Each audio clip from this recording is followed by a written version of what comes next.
Assalamualaikum viewers and welcome back to my channel Study Law with Bushra. So we were discussing Law Gate syllabus of CRPC and in this video we are going to discuss chapter 7 of CRPC 1973. But before starting the discussion, I request you all to please subscribe to my channel and don't forget to press the bell icon for latest updates. Do share this video with your friends and don't forget to comment your feedback. So let's move towards the discussion. Chapter 7 of CRPC basically deals with of processes to compel the production of document and any other movable property and for the discovery of persons wrongfully confined. अब इस chapter के title को अगर हम देखें तो इसमें दो बातों का जिक्र किया गया है कि अगर किसी केस में कोई डॉक्यूमेंट को प्रोड्यूस करना ज़रूरी है या फिर किसी भी मूवेबल प्रॉपर्टी को प्रोड्यूस करना ज़रूरी है तो उन डॉक्यूमेंट्स को कोर्ट में कैसे प्रोड्यूस किया जाएगा, पहली बात उसका क्या प्रोसेस होगा। एंड सेकेंडली, अगर किसी केस में किसी बंदे को रॉन्गफुली कन्फाइंड कर दिया है तो उस बंदे को कैसे डिस्कवर किया जाएगा। सो इस चैप्टर का पार्ट ए डील करता है समन्स टू प्रोड्यूस, यानी कि किसी भी चीज़ को प्रोड्यूस करने के लिए समन भेजा जाएगा। अब ये जो पार्ट ए है ये बेसिकली 2 सेक्शंस पर मुश्तमिल है, सेक्शन 94 और सेक्शन 95। आज की इस वीडियो में हम पार्ट ए को डिस्कस करने वाले हैं। सो स्टार्टिंग विथ सेक्शन 94, बहुत ही ज़्यादा इंपॉर्टेंट है। सेक्शन 94 कहता है समन्स टू प्रोड्यूस डॉक्यूमेंट और अदर थिंग, कि किसी डॉक्यूमेंट या किसी भी चीज को यानी किसी भी मूवेबल प्रॉपर्टी को कोर्ट में प्रोड्यूस करने के लिए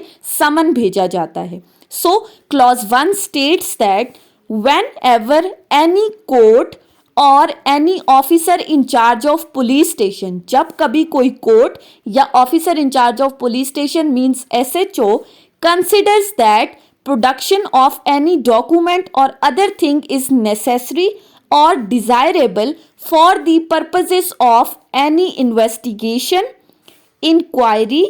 trial और other proceedings under this code। जब कभी किसी कोर्ट या किसी officer incharge of police station को लगता है कि किसी केस की इन्वेस्टिगेशन, इंक्वायरी, ट्रायल या इस कोर्ट के अंदर किसी भी प्रोसीडिंग्स में कोई डॉक्यूमेंट प्रोड्यूस करना ज़रूरी है उस कोर्ट के सामने या उस ऑफिसर के सामने, तो ऐसी सूरत में सच कोर्ट में इशू अ समन। अब यहाँ पर मे का वर्ड यूज हुआ है कि वो कोर्ट क्या कर सकती है, वो समन इशू कर सकती है और सच ऑफिसर्स आर रिटन ऑर्डर, या वो ऑफिसर कौन, officer in charge of police station SHO एक रिटन ऑर्डर इशू कर सकता है। किसको इशू करेंगे अब ये समन या ये written order? To the person in whose possession or power such document or thing is believed to be, किसी ऐसे बंदे को जिसके पास आपको लगता है कि उसकी पोजेशन में ये डॉक्यूमेंट या ये चीज़ मौजूद है, तो वो कोर्ट या वो SHO उसको समन या रिटन ऑर्डर इशू करेगी। अब ये जो रिटन ऑर्डर या ये जो समन भेजा जाएगा इसमें क्या क्या लिखा जाएगा? Requiring him to attend the court and produce it, कि वो कोर्ट में हाजिर हो और उस डॉक्यूमेंट को प्रोड्यूस करे, या फिर और to produce it at the time and place stated in summon और ऑर्डर, कि वो उस डॉक्यूमेंट या उस चीज़ को उस जगह और उस टाइम पर प्रोड्यूस करे जो टाइम और प्लेस उस समन या उस रिटन ऑर्डर के अंडर मेंशन है। सो क्लॉज 1 के अकॉर्डिंग जब कभी भी किसी कोर्ट या officer incharge of police station को लगता है कि किसी केस की इन्वेस्टिगेशन, इंक्वायरी, ट्रायल या इस कोर्ट के अंदर किसी भी प्रोसीडिंग्स के लिए ये ज़रूरी है कि कोई डॉक्यूमेंट प्रोड्यूस किया जाए, तो ऐसी सूरत में वो court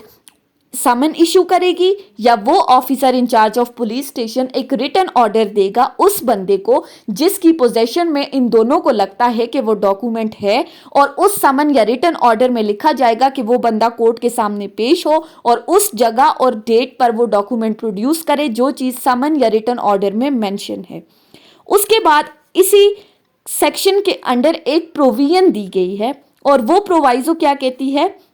provided that no such officer shall issue any such order, कि जो हमने रिटन ऑर्डर की बात की कि ऑफिसर इशू करता है, इस प्रोवाइजो में ये बताया गया है, शेल का वर्ड है, मैंडेटरी है कि कोई भी ऑफिसर ऐसा कोई ऑर्डर इशू नहीं करेगा requiring the production of any document और thing which is in the custody of bank.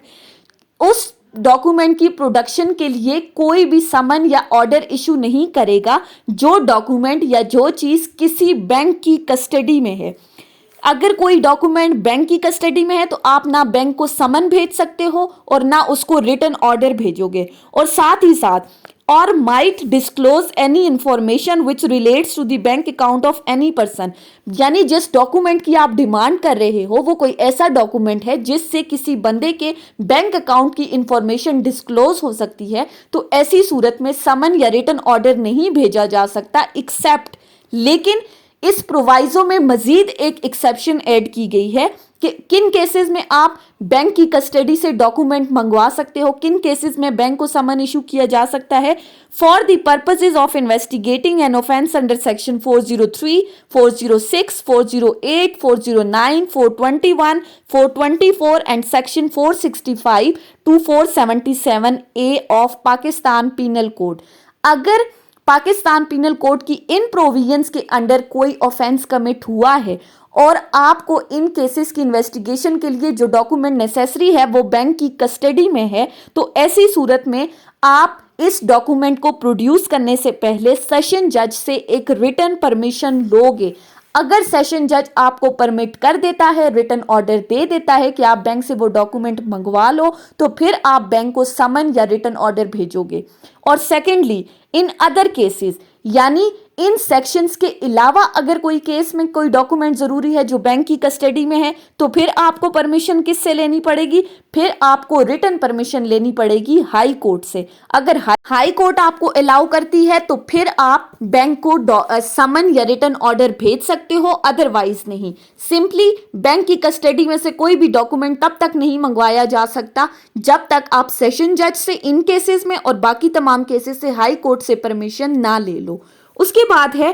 Clause 2 कहती है any person required under this section two produce a document और थिंग, कि जिस बंदे को इस सेक्शन के अंडर कोई भी डॉक्यूमेंट या चीज प्रोड्यूस करने के लिए कॉल किया गया है, समन भेजी गई है, अगर तो वो डॉक्यूमेंट और वो चीज कोर्ट में प्रोड्यूस कर देता है instead of attending personally to produce the same, यानी कि उसकी पर्सनल अटेंडेंस नेसेसरी नहीं है, अगर तो वो डॉक्यूमेंट किसी को देकर भेज देता है, डॉक्यूमेंट कोर्ट में प्रोड्यूस हो गया तो दैट्स ओके, उसकी पर्सनल अटेंडेंस रिक्वायर्ड नहीं है। फिर आ जाती है क्लॉज 3। क्लॉज 3 कहती है nothing in this section shall be deemed to affect the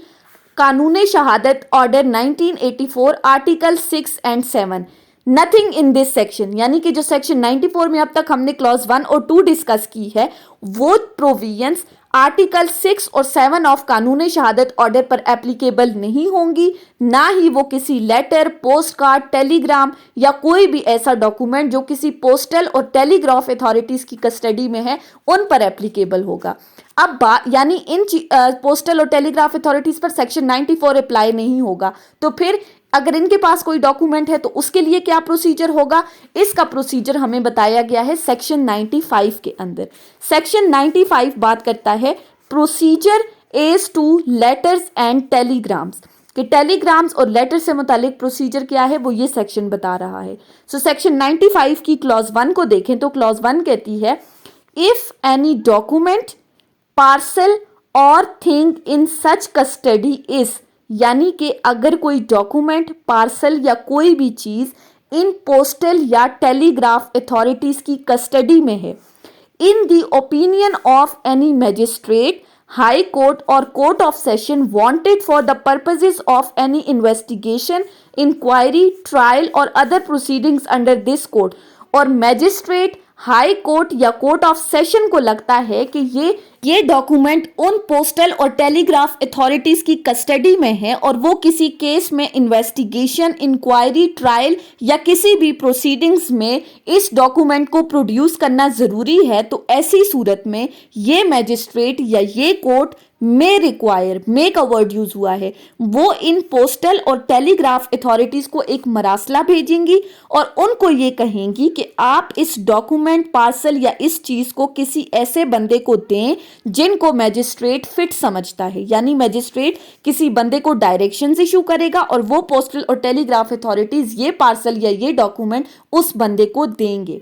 clause 2 में क्या कहा गया है, यही बात फर्दर एक्सप्लेन हुई है। इफ सच डॉक्यूमेंट पार्सल और thing is in the opinion of any other magistrate, अगर ये डॉक्यूमेंट पार्सल या कोई भी चीज किसी और मैजिस्ट्रेट के ओपिनियन के अकॉर्डिंग या डीएसपी के अकॉर्डिंग किसी केस में जरूरी है, तो ऐसी सूरत में ये मैजिस्ट्रेट और ये डीएसपी इन पोस्टल और टेलीग्राफ डिपार्टमेंट को एक फॉर्मल रिक्वेस्ट करेंगे कि वो उस डॉक्यूमेंट की सर्च करें और उस डॉक्यूमेंट को उस वक्त तक पास रखें, उस डॉक्यूमेंट को उस वक्त तक डिटेन करें जब तक इनसे मुतालिक कोर्ट कोई ऑर्डर इशू नहीं कर लेती। यानी जब तक कोर्ट के ऑर्डर पेंडिंग है तब तक वो डॉक्यूमेंट इन टेलीग्राफ या पोस्टल अथॉरिटीज के पास रहेगा। सो सेक्शन 95 के अकॉर्डिंग अगर किसी मैजिस्ट्रेट, हाई कोर्ट या कोर्ट ऑफ सेशन को लगता है कि कोई डॉक्यूमेंट, पार्सल या थिंग किसी पोस्टल या टेलीग्राफ अथॉरिटीज की कस्टडी में है, तो वो मैजिस्ट्रेट अगर ये समझती है किसी इन्वेस्टिगेशन, इंक्वायरी या ट्रायल में इस डॉक्यूमेंट को प्रोड्यूस करना जरूरी है, तो वो कोर्ट इन पोस्टल और टेलीग्राफ अथॉरिटीज को रिक्वेस्ट करेगी कि वो इस डॉक्यूमेंट को प्रोड्यूस करें। इसी तरह अगर मैजिस्ट्रेट या डीएसपी को लगता है कि कोई डॉक्यूमेंट प्रोड्यूस करना जरूरी है, तो वो इन टेलीग्राफ अथॉरिटीज को कहेंगे कि वो उस डॉक्यूमेंट को सर्च करें और उसको उस वक्त तक अपने पास रखें, उसको डिटेन करें जब तक कोर्ट इनसे मुतालिक कोई फर्दर ऑर्डर्स इशू नहीं करती। So that was the whole discussion on Chapter 7 CRPC Part A, that is Section 94 and Section 95. Next video में हम पार्ट बी को डिस्कस करेंगे जो कि सर्च वारंट से रिलेटेड है। सो आई होप कि आपको ये लेक्चर समझ में आया होगा। अगर आपने इस वीडियो को अटेंटिवली सुना है तो अगर आपको ये वीडियो अच्छी लगी है तो इस वीडियो को लाइक करें, कॉमेंट करें और चैनल को ज़रूर सब्सक्राइब करें। Thank you so much for watching. Allah Hafiz.